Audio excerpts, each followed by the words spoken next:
Hi, Hello. I'm still Julian. I continue to be Gumshoe Tom. We are Team Binge. We are here to talk about Bad Monkey, Season 1, Episode 2. This episode is called $100 Says You Won't. Can't read a title normal, could you? I got there, mostly. $100 says I will, I guess, maybe. Is that a joke? Let's dive into episode 2. They drop both 1 and 2 together, so we are here to continue the saga of what happened to Nick Stripling. Why is his arm so hairy? And what happened to my favorite character, Tom's favorite character, our boy, the kitten magnet, Finney? What has happened to him? Other than, I guess we can conjecture that Christopher shot him, right? Is that what we're assuming? I don't think there's much conjecture. I think that is a cold hard fact. Well, is it? No, whoa. In a rainstorm, is it possible that two people are both wearing neon orange ponchos and have sweet, like 1980s cop mustache? No. People can wearing orange ponchos, but only one man can have that sweet, sweet mustache. Is it mustache-eye when it's a plural of mustaches? It's a murder of mustaches when it's a group of mustaches. I mean, the way he was carrying that mustache, it definitely was a murder of mustache. All right, for now on, a group of mustaches is a murder. Spread the word, internet friends. We shall make this a thing. Also, streets ahead. I'd like that. Me and dang it, what's Chevy Chase's character in Community? I was going to say Fletch, but I don't know. Actually, once again, a kinship to Fletch this whole show, which is something that Bill Lawrence has talked fondly about. He's a big fan of Fletch, so it would make sense that he would like a show like this. All right.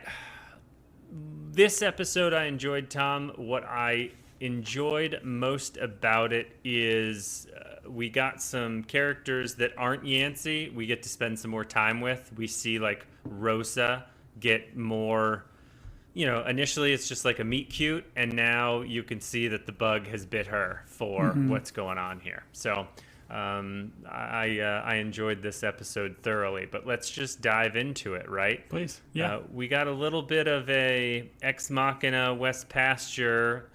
We were worried about Yancey's career, but turns out, guess what? Charges are being dropped by Cliff, the golf cart warrior, the golf cart submarine driver, maybe? Is that the right way to refer to him? I like that. So the attorney that calls Yancey, I'm assuming is married or in a relationship with Roe, and that is a funny dynamic because Roe doesn't want to talk to Yancey on the phone. Yeah, that's good. And we are then woken up to the people arriving to look at the big yellow house owned by the man in the big yellow hat, who does not own a monkey in this show, but there is a monkey in this show. And that house is filled with bees, and this was great. I like the idea of this kind of holding over from the first episode. Like, they didn't resolve this. It was just the bees go in the house, and then now we open up episode 2 with him being swarmed by all these CGI bees. I think at one point he tries to like literally punch them, which I thought was great. But again, whenever bees are attacking somebody, I just can't help but think of Chris Farley from Tommy Boy saying your weapons are useless against them. Yep. I can't believe that worked. Yeah. I'm allergic too. We'll come back and check on you later. And the cops take off. Tommy Boy, what a great movie. All right, so and to your point, it is nice that the show, if this was released weekly, you would almost have forgotten the prank. Yeah. Right. And so it hits a little bit harder, but still good. We clock a black Yukon Suburban, which is at Yancey's house, tracking him. We don't know who the driver is. We just know that they don't like the environment because they're driving a gas guzzler. You know what I mean? I bet the headlights on that truck aren't red. I bet they're out there with bright lights just guiding those turtles to become tortoises. All right. Let's hit the Bahamas stuff up front. We have a scene where, because we didn't really meet Christopher in episode 1, right? We're meeting No. Christopher in episode 2, played Just by... a scooter driver and a plane conductor. Got That's it. what they call him. So this time we get to see him in all of his mustache glory. He's Eve's boyfriend, and Neville is still on his property, and so Egg is there like tough. He's going to go take care of Neville to get him off the property because Christopher is developing it in order to build a resort. So, seems like just an all-around good guy. Who, Neville's... Egg, the muscle? Yeah, Egg, Christopher, Eve, they all... I mean, these are the heroes of our story, I'm going to say. Yeah, I do like Egg. I feel like he's got a little bit of a Humpty Dumpty complex, though. Yeah. He likes to knock things down, which leads to... despite all of the urine in the gas tanks of the heavy equipment, they knock Neville's house down. I could not help but be furious. Like, I just thought about all my stuff, and someone, like, he's like, oh, all your stuff's over there. You've got 10 minutes to get rid of it. Just the idea of someone coming in and knocking down the place that I live, I would do a little bit more than pee in a gas tank, I think. I would probably pee my pants in rage and then fight them, I guess. I don't know if I'd fight Egg. He's very intimidating. That is true. The whole development of this episode is like Neville's world is coming to a abrupt collapse. Although it feels like they were giving him some fair warning. Like he shouldn't be... I guess he's more stubborn than surprised, but Right. He goes to his local bar, which we saw in the last episode, which felt like it was like a shanty, and now it's a well-tiled, concrete-walled resort bar. And they're like, that was quick. I bet the beer cost probably, I don't know, I'm going to say quintupled in the price range once it became a resort bar. For sure. I appreciate Charles here, though, like with the friend and bartender, like where he was like owed money and he kind of tells him off and he just pulls it straight from the register. Great. Pulls it straight from the register. This does not really come to his advantage because Egg shows up later on in the episode and is like, we've got cameras. And then he puts him through a glass door. I'm wondering, Go ahead. Is this going to be like more murder? Like we didn't really, like, did he just rough him up? Is he actually I murder think it's Charles? just a roughing up. I don't think Egg is murdering. I don't think Egg is murdering locals, I guess I would say. He's not scrambling them. No. He's certainly not cracking their shells, as gangsters like to say. That's why there was so much breakfast talk on The Sopranos. All of this like pressure is coming on Neville and leading to him be more aggressive with the Dragon Queen in terms of like needing her help and not believing in her magic. Yeah, and like essentially he's like he wants it faster, and I like her line. He's like, "Well, you should have paid me more money," which I thought was good. Right. But we quickly see her like working with like another client, if you will, and like at first you're like, oh, she's like killing him or she's doing whatever, but like no, this is like a cancer victim. She's potentially trying to like help him pass or whatever it might be. So I kind of liked the back and forth conversation they had here. Like she's not just this evil murderous voodoo lady. Like she could be like helping people as well. Sure, helping them to die, I guess. Yes, the suffering, man. Sure. I forgot your and I's arguments all those years back about Dr. Kevorkian and which of us was a huge fan and which of us was a little bit dubious, but still sent him money,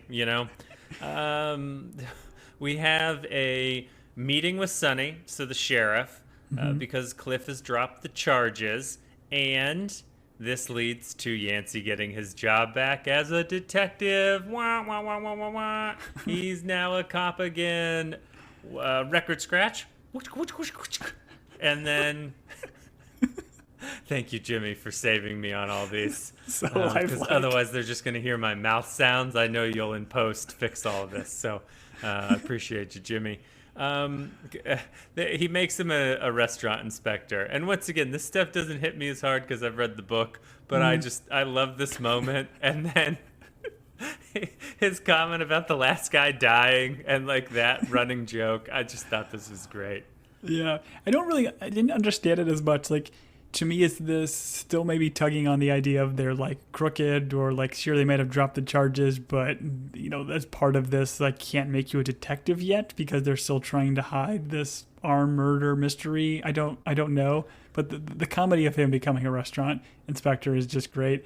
We also do get, I feel like he used this maybe a handful of times in the first episode, but we get the F nuts that he likes to say, which I just love. It's such a great recurring line for a character. And it reminds me of like how I always use, now that I have a son, instead of saying curse words when I do something dumb, I'll just say biscuits, a la Bluey. Nice. So that's kind of my go-to word. Nice. Biscuits. That's great. That's great. Yeah, I don't remember it from the book, but I mean, it's great for the show. I Yeah, appreciate great delivery. it. All right.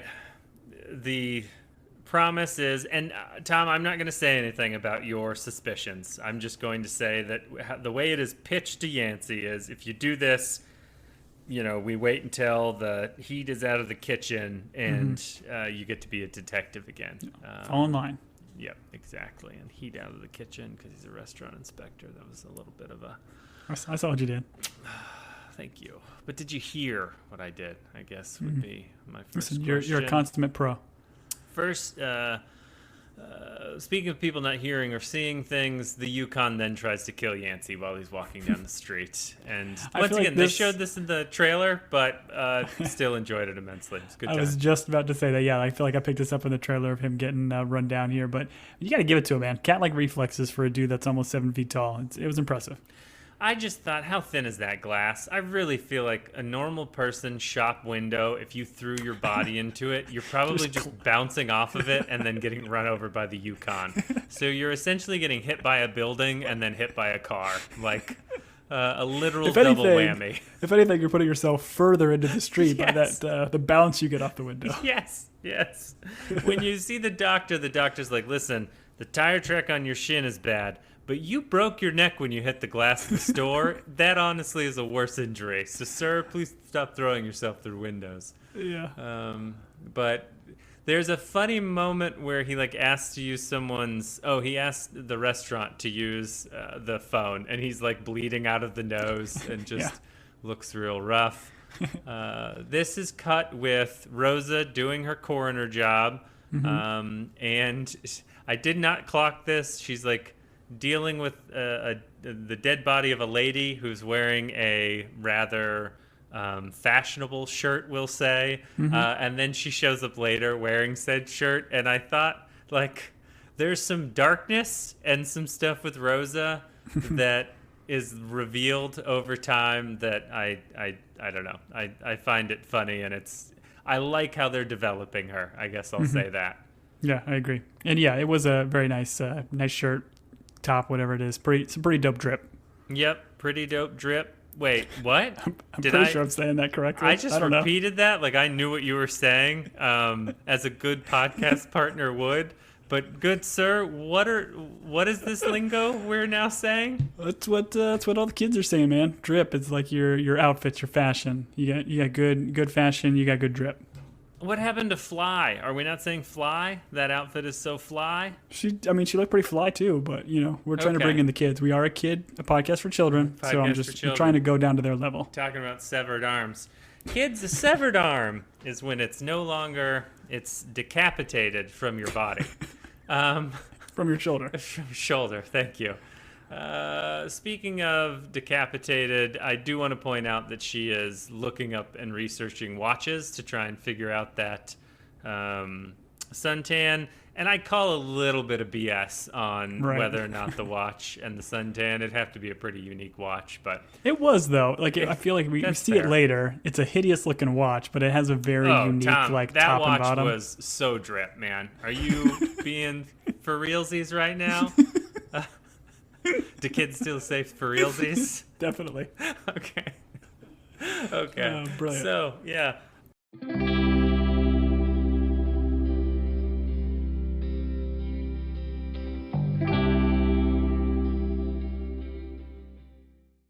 Hey there, Ryan Reynolds here. It's a new year, and you know what that means. No, not the diet. resolutions. A way for us all to try and do a little bit better than we did last year. And my resolution, unlike big wireless, is to not be a raging and raise the price of wireless on you every chance I get. Give it a try at mintmobile.com/switch. $45 upfront payment required, equivalent to $15 per month. New customers on first 3-month plan only. Taxes and fees extra. Speed slower above 40 gigabytes on unlimited. See mintmobile.com for details.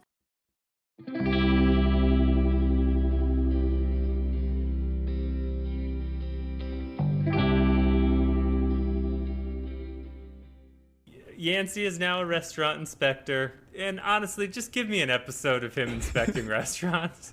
That's all I want is Vince Vaughn walking into someplace and being a smart aleck and being like, listen, the rat's alone. You've got 17 violations, Brennan. I don't know. It's just great. Yeah, but is it Brennan that like the cook, the chef, the owner in the back? Like his reactions to all this was just so great. Like he calls out like multiple things about rats. He's like, well, rats should just be one issue, just rat. Like, one violation. Yeah. Oh, so good. He's like, $100 says you won't. Oh, we did it. That's where we get it. And so we find out that the old restaurant inspector used to take bribes, and there is also a reoccurring joke again where he's like, he used to eat here all the time, and he's like, yeah, he died from like hepatitis. Oh, so good. And so, even like screams to all the patrons in the thing. He's like, hey, stop eating food. Nope. Okay, cool. Enjoy. Yeah, enjoy. Never mind. All right. So the other notable thing is that Madeline, who was Finney's girlfriend prior to him being allegedly murdered by a man in an orange poncho, Madeline, as soon as she sees Yancey inspecting the restaurant, she takes off. And I love how like little interest he has in chasing her. He's like, not my problem anymore. That was weird. Because he's trying to play it straight-laced here, right? Where he realized he needs to be the inspector. He can't be talking. And I think like we get to Caitlin here in a bit where he finally does kind of open up or ask her a couple questions, but he's trying here. Yep, he's trying just to be an inspector so that eventually he can become a detective, and the severed arm is not his case, although his detective instincts are perking. Yeah, the gumshoeness, the gumshoosity. You know what it's about, my gumshoe friend. Rosa, continuing to research watches, finds out that this watch was $220,000, which seems like a lot for a watch. Tom, your thoughts? Yeah, I would tend to agree, especially for a watch that I felt looked really, really ugly. But, to each their own. That guy, oh man, $220,000. He's probably got at least 4,000 podcasts based on. No, that one. He's got 220 million podcasts, and that's how he's making that $220,000. Yeah, it's all about volume. It's all about volume. They're 30 seconds. They're the Quibi of podcasts. They're 30 seconds, and it's just him rating and reviewing his own watch over and over again. Actually, no, he just Quibi tells references. the time. What's that? So many Quibi references on this podcast. We're like, the end of Out of Range, now you're doing it again. This is you're trying to bring it back, huh? I don't understand how it failed, Tom. Who doesn't want to watch a 7-minute drama that stars, Bryan Cranston? Come on, bring it back. Listen, right. I get the idea. People have short attention spans, but no. Sure. Bluey does it. 6 to 7 minutes, my man. I mean, True. They were Teaching the life original lessons. Quibi, I do want to, while we're talking about time of shows, I do want to mention, I don't feel like the first episode was slow by any means, but I felt like it maybe was a little bit too long. Like, I'm hoping more of the episodes are around what this one was, around the 45-minute mark, because I feel like 45 minutes is kind of a perfect for this type of show. Tom, are you being for real right now? You just made fun of Quibi, the streaming where they were 7-minute shows, and you're like, yeah, 60-minute shows too long. Maybe if they were shorter. Yeah, it's called Quibi, my man. Like 7 minutes an episode. I've been shouting from the rooftops. I'm gonna stop being polite. I'm gonna start getting real. 45 minutes is where it's at, buddy. I like when he says that too. He's like, "Oh, I didn't think you'd actually get that reference. I thought you'd be too young for it." I thought you'd be too young. I didn't think you'd, which is great. And this is Rosa. Rosa is now, once again, being sucked into the mystery of it all, so she's reporting these things to Yancey. And Yancey's like, I don't want to talk to you. You're a tattletale. He's like, I'm so many things, but at least I'm not a tattletale. I just... Hang up. Yeah, so good. So good. All right. We have Caitlin, who we spend some more time with. And I believe this is the meeting between Yancey and Caitlin, correct? And we find out... he meets her at the bar. It just, yeah. Got it. So we have a $5 million life insurance policy that Eve took out on Nick Stripling. We find out that Caitlin used to have a drug problem, but she is now clean, and she clearly thinks that Eve killed her father. Yes, and then she makes mention of like the idea of her having like a new secret boyfriend, which we know to be Christopher. Chris. No. Chris. The big No, C. Christopher. Christopher. His Christian name is Christopher. All right. And so the yellow Jeep is brought up in a, I guess it's not really a flashback, but we have a quick cut here where Eve buys this yellow Jeep and Christopher's like, it's not a great car for a new widow. And I thought that was a very funny, I mean, it's delivered by Rob Delaney, so it's always funny. But, and Eve's like, I want to show so-and-so. She just wants to show off this new yellow Jeep. And again, everybody grieves differently. So, more power to her. That's a good point. That is a good point. Eve gets a text from Caitlin because Caitlin is at this point so upset with Eve that she's like, I'm going to the insurance company about like, I don't know, I guess shady stuff that's happened. And so this leaves Eve to have to panic to go meet with Caitlin. Yeah, and longtime listeners will know that if there are words on the screen, I'm going to pause it and look at it. So I was kind of reading the text exchange that she had on her phone when she texted her this about calling the insurance company. And she has her in her phone as Step Slag, which I thought was pretty great. Nice. Tom, you are in my phone as Tom. No. So you're in my phone as Tickle Bear. Don't look into that. Don't look into that, people. Don't like that. Uncomfortable now. Don't like that at all. I'm assuming Bear is spelled Bare, which makes it even more uncomfortable. All right. Speaking of uncomfortable, let's spend some time with Rosa and Yancey, which I think I looked down to take my notes. They both end up at, is this Eve's house that they're both at? Yes. So like Rosa kind of shows and I think the narrator is kind of doing this little like narration over it, saying that she didn't really think this through when she went over there because she was just going to confront Eve about the watch and just ask questions. But then Yancey answers the door, and then hilarity ensues. Right. We have them snooping around at the same time. Some gentlemen that are working on the house show up and interrupt them. This leads them to both hide in a shower for moderately tall people.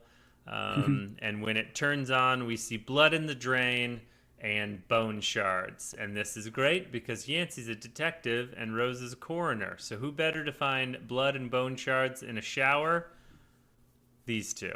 And this leads, Tom, to someone picking something up and licking it. Oh, goodness. Here we go. So, Tom, I couldn't help but be reminded of another show where someone picks something up and licks it, but that story is for another time. So I will not. Look at you. Well I will done. not tell it. I'm assuming it's Wagons East, right? Almost Heroes and Chris Farley, Matthew Perry. Listen, longtime listeners will hate that joke, but that's fine. I appreciate you. Good for you. They can hate it. Neville is visiting his sister. So the land belonged to their father. Neville, I guess, being the caretaker. Neville's sister being the caretaker. She agreed to sell the land. So they're both getting some money, which something tells me that property was not sold on the cheap. No, probably not. And I think he's going to his sister to get his cut. Right. But an amount is not discussed, correct? No. Because like when Neville gives money to DQ, who I'm going to call the Dairy Queen, or not the Dairy Queen, but the Dragon Queen. What's her name again? Is it the Dragon Queen? Yes, Dragon Queen. Queen of the Dragons. When he gives Queen money of Ice to and Fire. There it is. When she gives the money to her, like he didn't seem to have any of this money yet, right? Because it was a relatively small paper bag that he gives her. Yes. So yeah, he's looking for more. He needs and then he borrows some more from Charles. So yeah, I don't get the sense that Neville is buying $220,000 watches, if you know what I mean. Yeah, So, come on. I mean, like this guy in these $3,000 pants is gonna sell There his it is. parents' land. Come on. Come on. All right. So, Caitlin, her husband Simon runs a church youth group. They keep cutting, and I don't know who did this show, but they got the font and the setup of a modern megachurch. I mean, they nailed it, every bit of it. I was like, oh, I think I go there on Sundays. How did they get in? And then I was like, oh no, just a set, Julian, just a set. Yeah, the big sign, what? Leading people to love people. Beautiful. Oh, I mean, just a great. I don't love Simon taking a bunch of kids to a water park. That made me uncomfortable. I feel like this is gonna. I mean, once again, the shows a religious person. They're probably going to turn out to be a bad person, shorthand. But Eve, and then even Eve is like going over the top. She's like, "Oh, give me a second. I want to finish my conversation with God." It just, I don't know. It rubbed me all the wrong way, but it's still very funny. I've got a sense of humor, Tom. I'm not mad. I'm not. No. I didn't quit. I didn't turn the show off in this moment. I didn't. I was fine. You're a professional. You know? You're a professional. I appreciate I you. had to for this show. I just said a little prayer for everyone's soul that created the show. This conversation with Caitlin and Eve leads to Eve being a really good stepmom, I think, where she's like, oh, you know, he made us both beneficiaries. You must be excited to be a beneficiary of the money that I'm going to give you from the insurance take. Yeah. And, you know, God is good, but sometimes money solves problems as well. I think we found that out recently in Outer Range. We did. I mean, I like how they shoot this scene too, because like at the end, like we already kind of know that Eve is playing Caitlin here of being the beneficiary and her purposely wearing this ring on her necklace and like kind of pointing it out. Oh, you're such a cynic. I think she's wearing that ring because she loved him. You know. Well, so like they could have played it off like that, but we know we've gotten like these scenes with Eve and Christopher. But I like the way they shoot it at the end where Eve walks out of scene and out of her eye line, and it just shows Eve like going from a smile to just a frown or whatever. It's great. I like the way it was shot. I read this differently. I think Eve's genuine. I think she really loved Nicholas, and she thinks of Caitlin as her own daughter, and that's why she's going to give her probably $5,000 out of the $5 million in insurance money. And once again, an amount is not discussed, right? She just implies that she's going to get some of the insurance money. Well, she says she's a beneficiary, but whether that is true, who knows? But it certainly is enough to kind of slow down Caitlin and her mini investigation. Yeah, I think in this spot, even if Eve, if she was the sole beneficiary and she gets it, she could still transfer some to Caitlin just to, keep her from Keep her going quiet. to the insurance company. Sure.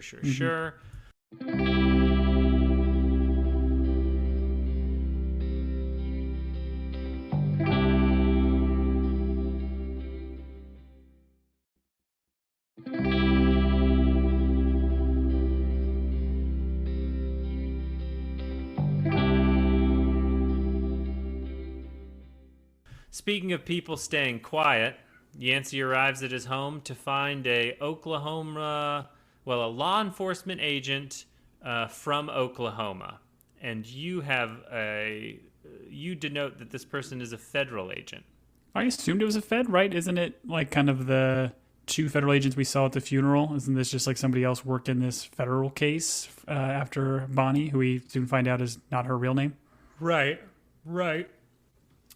Yes. Oh, I'm sorry. Am I boring you? No, I just needed to yawn in order to cover up the fact that you just discovered the whole mystery, Tom. Haha, Plover Chase. Plover's a cool name, by the way. What is Plover Chase? Plover, yeah, isn't that her name? Plover Chase is Bonnie. I had to pause it a couple of times to be like, wait, what's her name? I've read the book, and I was like, I don't remember that being her name. I don't know how deep they're going to go into it, but we discovered that Bonnie Witt, who is the girlfriend or ex-girlfriend of Yancey, wife of Cliff, was known as Plover Chase and was apparently a teacher and a sex offender in Oklahoma because she slept with one of her students, and she left there and I guess went to the Keys to get away. She jumped bail, and this was 9 years ago. So this is all of the reasons why Bonnie doesn't want to go to court over Yancey and Cliff, because she feels like this is going to be discovered. But the joke's on her, because YouTube in the end will get us all. I honestly, I think YouTube is going to get me some. I don't have anything. Well, wait, Tom, we do. Oh, We shoot. do. I Got a handful of I gotta bring that episodes. stuff down. Yeah, Because yeah, that's more just Ted going to Lasso bring us days. down. Okay. I didn't. Anyways. If I have to admit, like, I didn't love this part. Like, I felt like she was kind of a fun, quirky, like, little love interest for Yancey. But then showing her to be a sex offender to like a student, I'm like, ugh, this didn't sit very well. And it's not like, I don't know. I kind of liked her character, but now it's just like, I don't know. It's icky. Yeah, I think if we dive into any of the characters in the show by the end, Tom, I think we're going to feel icky about most of it. So That's fair. That's fair. That's just kind of the sweaty detective novel, dark humor that comes from this. But I guess everybody's like got to be a suspect, right? So you got to give them all haunted pasts. Sure. And nothing's more haunting than a hurt baby deer. Poor And deer.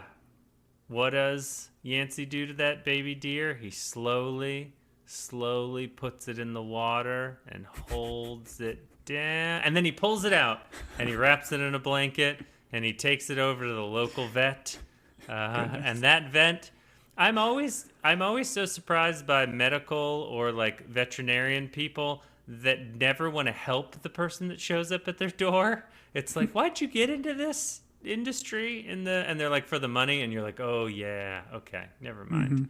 Yeah, I do like appreciate that Yancey kind of calls him out on here. He's like, "Oh, do you have kids? I'll just leave this baby deer on your doorstep, and you can hear him wail till he dies." You can listen to it die. Brutal. That was a good exchange back and forth. But like, yeah, like I love again the continued parallels here, where we have essentially they say the deer's leg is going to have to be amputated, and now we've got a leg or a deer with a missing leg or arm. And obviously our missing arm in the story. I like it's clever and well written. Sure, and that deer was wearing a watch, so when they find that leg, they're gonna wonder what the old tan line is for. Mm-hmm. And surprisingly, putting up a middle hoof. Yeah, yes, nice. I like it. I like it a lot. All right, we have the Dragon Queen. Okay. So I mentioned in the first episode that in the book, the Dragon Queen is like an old, craggly, scary wooden ship. Yes. Sorry. Yes. That's diversity. And so we get more of the older woman who's hanging out with the Dragon Lady, like might be her mom or an aunt or something. And I get the sense that lady... I feel like the Dragon Queen maybe has a reputation for being evil, but is ultimately kind of helpful. I feel like the older lady that's hanging out with her, I feel some murderous intent. I don't know what I picked up on. I don't know what she said. I don't know if she literally said, "I'm a murderer," and I was taking notes and I just like subconsciously took it in. But I'm a little bit weary of the older lady that hangs out with the Dragon Queen. Well, they have a conversation back and forth about, I'm assuming it's, yeah, to your point, an aunt or a mother, or there's, I think, some blood relation there, because she talks about like her finding her gift.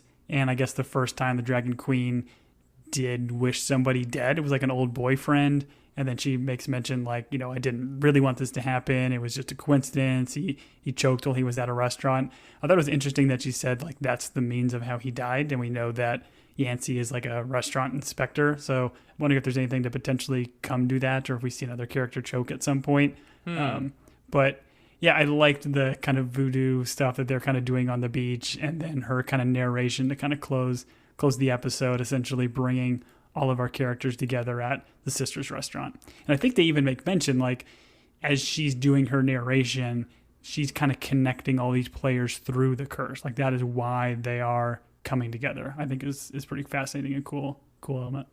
Now, the choking and the restaurant inspector, is that because every time Vince Vaughn goes into a restaurant, he has to measure the size of like the crab cakes and everything? And he's like, these are out of regulation. Someone's going to choke on these. And then, but like if he lets them through, then someone might choke on them. He's like, these rolls are too large for the human mouth. You must make them smaller, restaurant, or I will shut you down. Is that the choking you're assuming is happening? Listen, Vince Vaughn maybe could have been the reason for this boyfriend's death. Who knows? Sure. All those large crab cakes. Murderously Crab cakes large and football. crab cakes and football. That's what Maryland does, baby. How many Wedding Crashers references can we get into Not this enough. entire series? Not enough. The narrator points it out, but we have a converging of storylines at the end of this episode, which I thought was, I liked how they did this. They've got Neville at his sister's restaurant, and then Rosa and Yancey are there. And so our storylines are all weaving their way through life's great tapestry. Yeah, it was great. Like, I thought it was a very well done pilot and very well done. Like, when you talk about Apple always releasing new series, they do the first 2 episodes of a show. Like, the first episode does a great job of creating the story and connecting the parallel stories they do in the first one. And now this one actually physically bringing the characters together as kind of a cliffhanger, I thought was brilliantly done. And I am very excited for more. Wonderful, wonderful, wonderful, wonderful. I am also enjoying myself, and I feel the Vince Vaughn of it all, the Bill Lawrence of it all. Everyone in the show thus far has been, acting their part. It looks good, other than some CGI animals. But other than that, it's what Apple does. They bring in kind of bigger names. They put the money that needs to be put into it so that the shows look good. And they release them weekly, which I know that's how we used to do TV, and maybe it's not always what I love. But for murder mystery, it's kind of fun. Yeah, I like it when a show comes out weekly like this because it gives you a chance to talk with your friends or listen to podcasts like ours and try to kind of figure out the central mystery. And we haven't really dove into the mystery quite yet. I feel like I've got some ideas, but we want to kind of save it for a little spoiler corner. So we'll do a little outro, and then if you are interested in kind of our thoughts, it'll be obviously one-sided because Julian has read the book and probably knows some of the twists. But I feel like there was enough in this first 2 episodes to start conjecturing. So if you want to stay completely kind of free of it, we'll do our best in future episodes to kind of stay away from these mysteries and kind of do it in a spoiler section. But definitely stay around because I think there were some juicy nuggets throughout the episodes so far to think about maybe how this all went down. Sure. And if you're going to abandon us here, we'd love to hear from you. If you have theories, thoughts, you can reach us at teambingepodcast@gmail.com. If you enjoy our shtick, you can rate and review us at Apple Podcasts or Spotify. Really, just get out there around the water cooler. Talk to your friends about the show Bad Monkey and the fact that you've got 2 buds, Julian and, remind me your name again? Tickle Cub. No, I'm not saying that. Tom, who do a podcast about it. Everyone likes being told about a podcast they listen to. Believe me, my mom loves it. And so we will now enter Tom's Sleuth Corner. I said sleuth, which is where we talk about what he thinks is happening, even though he has no idea and will get it wrong and has never been right and is a terrible gumshoe. We enter that corner now.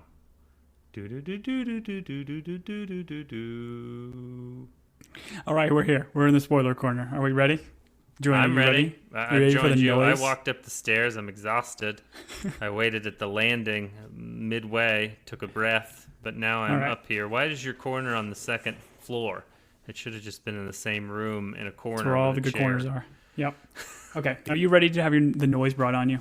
Yeah, I'm ready. Bring the noise. Okay. Bring I'm the gonna funk. give all the internet points to my wife, and kudos to her because she had clocked this very early on. I didn't know you but were married.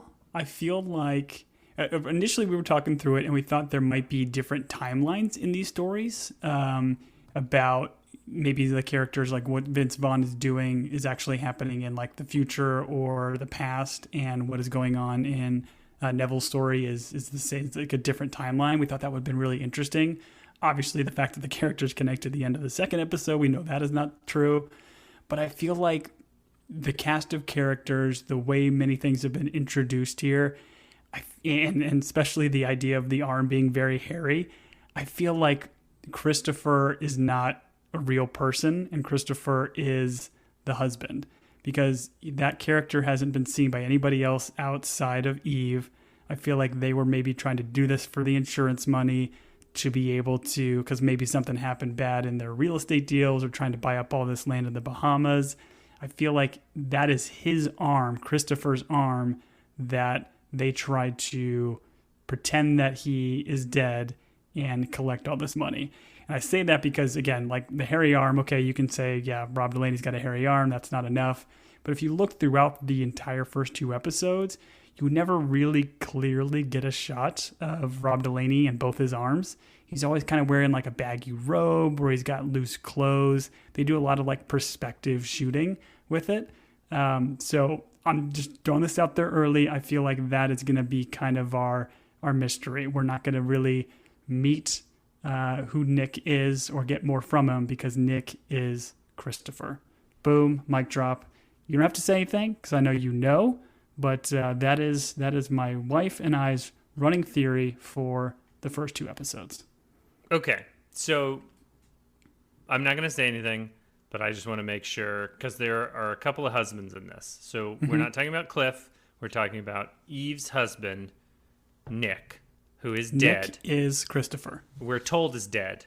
You're saying he is Christopher, and that the arm is his arm? The arm is Christopher's arm, but Christopher is Nick. I feel like because there's a point How where do they Caitlin get talks the about. arm? So, well, Caitlin talks about having like his mom is having, or her stepmom, whatever, having a mystery boyfriend. So she has never met him. So she doesn't really know that. Like, I think Nick and Eve were still in a good relationship, whatever it is, an interesting relationship, because they cocked up this plan to chop off Nick's or Christopher's arm. Because again, I think they're the same person. Dump a body, try to pretend like he got killed at sea or whatever, and are trying to collect the insurance money. Okay, so they chopped his arm off and threw it in the sea. Correct. Okay. That's my idea. That's my thought. Tom, how much money is your arm worth to you? Ooh, I feel like if it's only $5 million, I don't know if I would do that for that. But we don't know all of his circumstances. Maybe there were other things going to it. I would be interested to see if they do tie in some of like Bonnie's or Plover, whatever her name is, like her storyline. But I do feel like maybe there's also some tie-ins of the sheriff and everybody in the Key West and them being a little bit shady and trying to throw some stuff off. Maybe we do have some more, conspiracy stuff kind of going on. But for me, the biggest clock is just you never see Christopher's left arm, the way that they're shooting it and framing these shots. And obviously the fact that Rob Delaney is a big man, a hairy man, and they make mention of the arm being very hairy. I feel like it's all signs are kind of pointing towards it being his arm. Sure. Okay.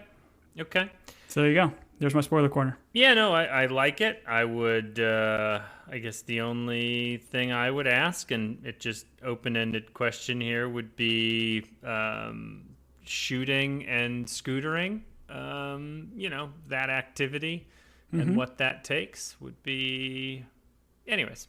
But no, I like the theory. I appreciate your spouse being the brighter one of the two of you and coming up with this theory, and incredibly you true. just being the mouthpiece. So I don't have anything more to say other than I will continue to enjoy this corner of Tom's gumshoeness. And with that, if you're still with us, and you have thoughts on Tom's dumb idea, you can reach us at Team Binge Podcast. We'd love to hear from you. Once again, I'm going to be the gatekeeper, just so you guys don't ruin Tom's day. I'll be the keymaster. Thank you. I will be his shoulder to cry on. I will be his Kevin Costner, and he will be my Whitney Houston. Not sure if those go together, but okay. I appreciate you. Oh, you've obviously... I've never seen The Fifth Element. So, okay. For Team Binge, I've been Julian. And I've been Gumshoe Tom. Till next week, everybody.